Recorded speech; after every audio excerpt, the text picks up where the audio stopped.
పెద్దలరా మిత్రులరా అందరికీ నమస్తే. నేను గరిడేపల్లి సత్యన, న్యూ లక్ష్య ఆర్గనైజేషన్. పుట్టిన ప్రతి జీవికి విద్య అనేది అవసరం. తను జీవన క్రమంలో, జీవితం గడిచే క్రమంలో, జీవన పోరాటంలో, తన రోజువారీ దినచర్యలో ప్రతి జీవి, మనిషి కానీ జీవి కానీ ఏదో ఒక పాఠం నేర్చుకుంటూనే ఉంటారు. ఆ విధంగా ముందుకు పోతున్నటువంటి పరిస్థితిని మనం చూస్తూ ఉంటాం. సో ఇందులో ఎథిక్స్ అనేది చాలా ప్రధానమైనది, ముఖ్యంగా మనుషులకు సంబంధించినటువంటి వాటికి సంబంధించి ఎథిక్స్. సో జీవరాశి అన్నిటికీ సూపర్వైజర్గా లేకపోతే హెడ్గా దేవుడు మనిషిని పెట్టాడని అనుకోవచ్చు. దేవుడు ఉన్నాడు అనుకునే వాళ్ళకి సంబంధించింది, లేనివాడు దేవుడు లేడు అనే వాళ్ళని వదిలేయండి. సో ఇది పరిస్థితి. పెద్దలరా మిత్రులారా, తల్లి ఒడి ప్రథమ బడి అంటారు.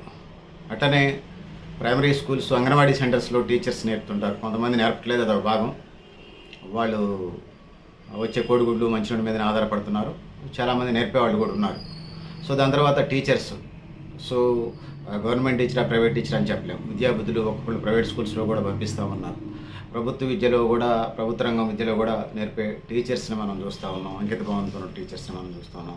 చాలామంది గురువులు పిల్లలకి విద్యాబుద్ధులు నేర్పిస్తూ ఉంటారు. సో చదువుకు సంబంధించిన అధ్యయనము లేకపోతే చదువుకు సంబంధించిన చదివైన టీచరు లేకపోతే గురువు అనుకోవడానికి అనేక అంశాలకు సంబంధించి, ఒక బైక్ మెకానిక్ బైక్ నేర్పితే ఆయన గురువు, పవర్ స్పేర్ మెకానిక్ ఇంకోటి నేర్పితే అతను నేర్పినోడు గురువు అవుతాడు. లేకపోతే సెల్ ఫోన్ రిపేరు నేర్పినోళ్ళు గురువు అవుతారు. టీవీ రిపేరు నేర్పినోళ్ళు గురువు అవుతారు. ఏదైనా ఒక ఇన్స్ట్రుమెంట్ని తీసుకున్నప్పుడు అది ఎనీ ఇన్స్ట్రుమెంట్ అది నేర్పినోళ్ళు దానికి సంబంధించిన గురువు అవుతారు. బైక్ రైడింగు, కారు డ్రైవింగు ఇవి ఎవరు నేర్పితే వాళ్ళే గురువులు అవుతారు. సో ఇట్లా రకరకాల అంశాలకు సంబంధించి మనిషి జీవితంలో నిత్యకృత్యంగా ఏదో ఒకటి నేర్చుకుంటూ ముందుకు పోయే పరిస్థితి మనం చూస్తూ ఉన్నాం. సోదరులారా, సోదరీమణులారా, ఈ మధ్యకాలంలో ఇంటర్మీడియట్లో ఎథిక్స్, హ్యూమన్ వాల్యూస్ అనే ఒక పేపర్ పెట్టింది ఫస్ట్ ఇయర్లో. సో అది పెట్టాల్సిన అవసరం ఉన్నది. ఎథిక్స్ మొదటి నుంచి నేర్పాల్సినటువంటి అవసరం అయితే ఎడ్యుకేషన్లో ఉన్నదనేది నేను చెప్పదలుచుకున్నాను. కేవలం ఎగ్జామ్స్ రాసి ఇంటికి రావటం అనేది మొక్కుబడిగా వాళ్ళకి జీవనంలో ఎట్లా జీవించాలనేది తెలియదు. పేపర్ చదువుతాడు, రాస్తాడు. అది పాటించడం అంటే ప్రాక్టికల్ ల్యాబ్స్ లాగా ఏముండవు, సైన్స్లో అయితే ఉంటాయి అనుకోండి. సో ఆ విధంగా సోషల్ స్టడీస్ వాటికి సంబంధించి వచ్చినప్పుడు, వీళ్ళ చరిత్ర అంశాలకు సంబంధించి వచ్చినప్పుడు ప్రాక్టికల్ కూడా ఉండాల్సిన అవసరం ఉందనేది ఈ సందర్భంగా తెలియజేస్తా ఉన్నాను.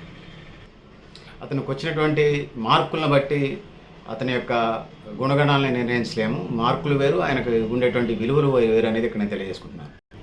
మంచి చదువులు చదివినటువంటి వాళ్ళే ఇప్పుడు ఎక్కువ విలువలు పాటిస్తున్నారా లేదనేది ఇప్పుడు మనకి ప్రశ్నార్థకంగా మారుతూ ఉంది. ముఖ్యంగా ఉన్నత చదివినటువంటి వాళ్ళే మత్తు పదార్థాలు, మత్తు పానీయాలకి లోనవుతూ ఉన్నారు.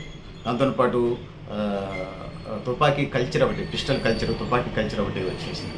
సో ఇవన్నీ ఉన్నత చదువులు చదివినటువంటి వాళ్ళకి సంబంధించినటువంటి పరిస్థితులు ఉన్నాయనేది ఇక్కడ నేను తెలియజేసుకుంటా ఉన్నాను. విద్య లేనివాడు వింత పశువు అన్నారు. విద్య ఉన్నా కూడా అలానే తయారవుతున్నారు. ఆ మధ్యకాలంలో ఏదో ఊరు అది విజయనగరం జిల్లాలో ఒక ఇన్సిడెంట్ జరిగింది.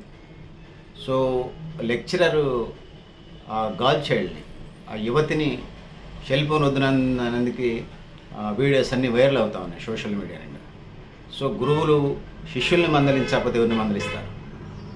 ఎవరి భవిష్యత్తు గురించి ఎవరు అడుగుతూ ఉన్నారు? అది కూడా నేరం అయిపోయింది. సో ఆ పాపకు సంబంధించిన కాదు, ఎవరినైనా అడిగే హక్కు టీచర్స్కి, లెక్చరర్స్కి ఖచ్చితంగా ఉంటుంది. అది జన్మతః అంటే జాబ్ జాయిన్ అయిన దగ్గర నుంచి వాళ్ళకి ఆ రైట్స్ వచ్చేస్తాయి, ఖచ్చితంగా అడగాల్సిందే.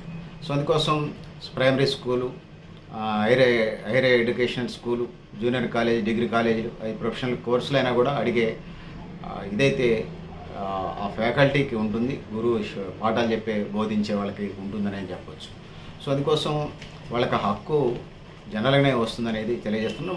వాళ్ళ గురించి కాదు, వాళ్ళ శిష్యులు భవిష్యత్తు ఏమవుతుందో, వాళ్ళ భవిష్యత్తులో నష్టపోతారేమనేటువంటి బాధ వాళ్ళ యొక్క పాఠాలు చెప్పే అధ్యాపకుల్లో ఉన్నటువంటి ఇంకోటి కాదు. వాళ్ళ మనసులో ఉన్న తప్పితే ఇంకోటి కాదు. వాళ్ళ శిష్యుల యొక్క భవిష్యత్తు బంగారు భవితగా ఉండాలనేది వాళ్ళ ఉద్దేశం అని తెలియజేసుకుంటాను. సో రోజు ఒక 2 గంటలు సెల్ వాడితే వేరు, కానీ అదే పనిగా విద్యార్థులు వాడటం వల్ల నష్టం ఉంటుంది.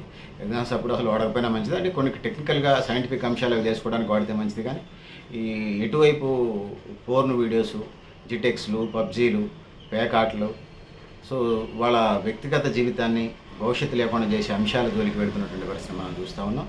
సో సైంటిఫిక్ అంశాలు, విజ్ఞానాత్మకమైన అంశాలు నేర్చుకోవడం మంచిదే.